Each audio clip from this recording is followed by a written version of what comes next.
Coming up on this episode of MTV News, we interview Miss Forey, talk about gender and identity, and learn how old the Paso Manor really is. Stay tuned for all this and more, only on MTV News.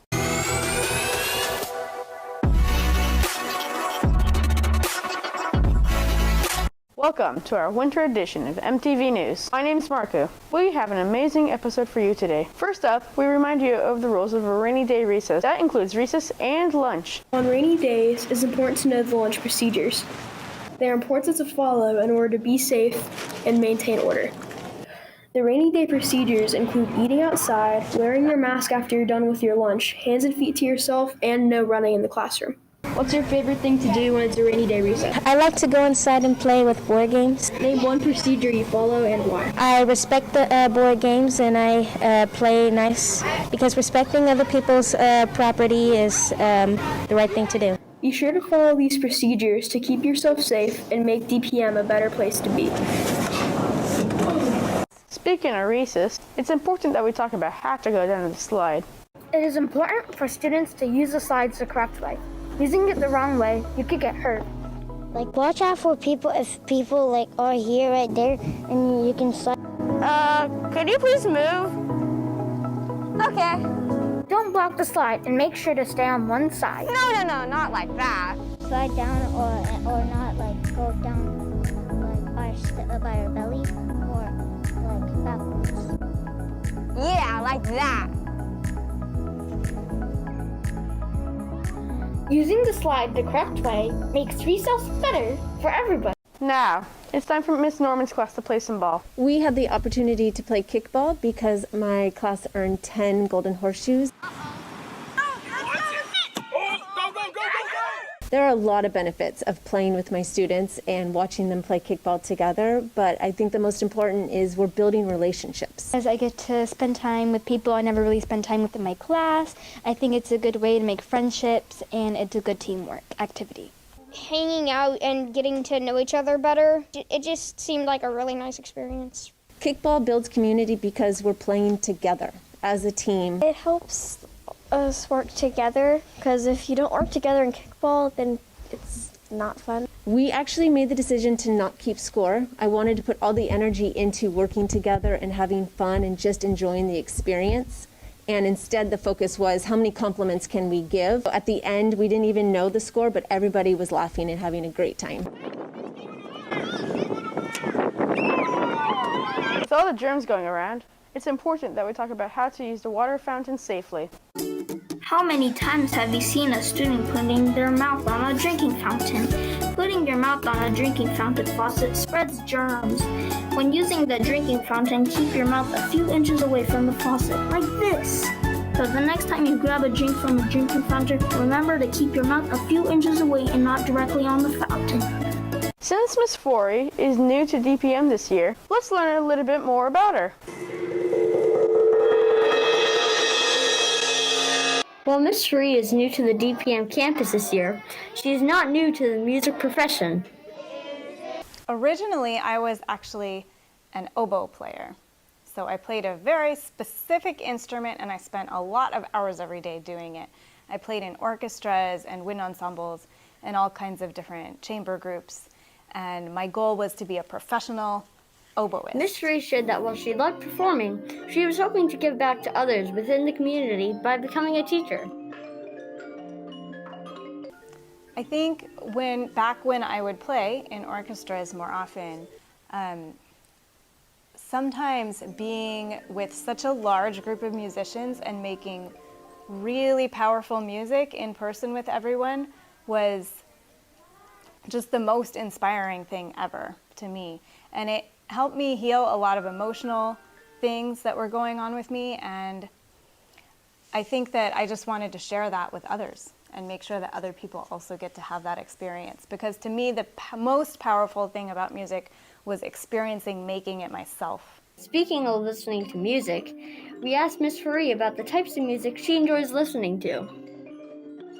But to me, it matters if the music is thoughtful and if I feel good when I hear it. My bottom line is I really like specific pieces of music from lots of different genres of music. I also play music for enjoyment, more than just listening to music, which is nice too. When she is not playing or listening to music, Miss Free has lots of hobbies that she enjoys. I have a big garden, and I also love hiking. I just love being outside and riding my bike and walking, and really just, I like being outside. Those are some interesting facts on Miss Free. That's it for this segment on Winter News. Our school got a complete overhaul last year. I wonder how old DPM really was. Who were the first students? Let's learn a little more. DPM has changed a lot over the course of 70 years. We interviewed 3 former students that went to school here to hear their stories, experiences, and learn a little more about what DPM was like many years ago. We did a lot of great field trips. Like we went to Marin Headlands and some other great places. I just remember being on the bus with all our friends and staying the night. We had bunk beds, and the girls stayed in one bunkhouse and the boys stayed in another. I loved the field trips. We did Marin Headlands, Point Reyes, Yosemite. Yosemite was probably the best. I'd never been there. We stayed in a cabin with our friends, and we got to hike up to Bridalveil Falls and Half Dome, and that was awesome. That was in 6th grade. I would say what I most looked forward to every year was a play. We always did a play every year. We did a musical one year. We did a melodrama another year. In 5th grade, we did Romeo and Juliet. I enjoyed all the plays that we did. Nutcracker. As far as traditions, I don't remember any. We had a basketball team that was really, really good, and I remember going to a lot of basketball games. The former students told us about their observations on what the campus was way back when. The classrooms were quite large because the classes were large. The playground was cool. There were lots of basketball courts and a swing and slide area, and then a huge grass area. The school we now know was very different 70 years ago. It is our job to continue making memories here on the new DPM campus. Speaking of blasts from the past, check out this 6th grade class learning more about history. The 6th grade students in Mr. Rez's class did a beautiful job presenting their Mesopotamia writing projects. Our purpose was to show our students what it was like to write in cuneiform writing. It was hard, it took a lot of tries, but eventually it worked. Let's see how Mr. Rez explains the process of making this project. The process was really simple. We first wrote it on paper, so they had their own paper that they could decode and create their own writing. After writing on paper, we went to clay. We used chopsticks. Then after using the chopsticks, they painted it. The 6th graders had an opportunity to share their hard work. How did you feel sharing your projects with the 5th grade class? Fun and happy. I felt okay. It felt good to share information that we learned. Mr. Rez's class made amazing pieces of art. You know, it's kind of hot for January. There's no mud at all, right?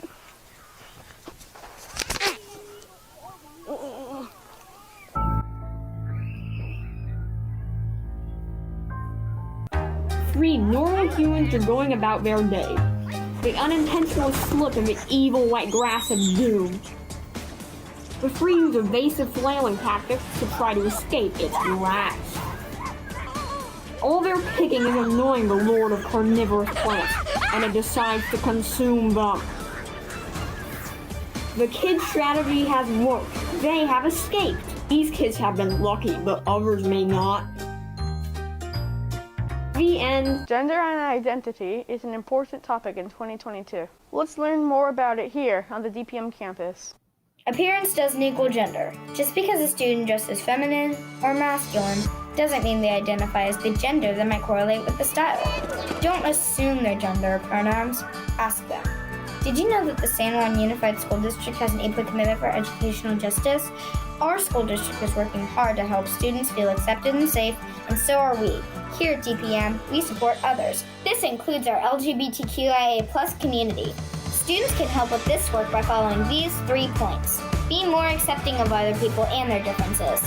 Don't call out your judgments. Seek to understand them and their perspectives. A law passed in 2013 called AB 1266 states that students who identify outside of the gender binary have rights to use the bathroom, and gender-segregated activities that they identify with. You can also help others feel comfortable and heard by talking about things that aren't always equal in our community. Boys and girls shouldn't be segregated in group activities. This isolates groups that do not identify with one or the other. We are trying to expand and prioritize student voice. Your voice matters. Don't be afraid to speak up if you see people being treated unfairly due to their gender and identity. If students are comfortable, teachers should ask their class what their pronouns are so we can use them correctly and not offend anyone. Remember that how you act or look does not define you. You are who you are and you feel how you feel. There is power in difference. That's all the time we have for on MTV News. I'm Marco, signing off. See you next time on MTV.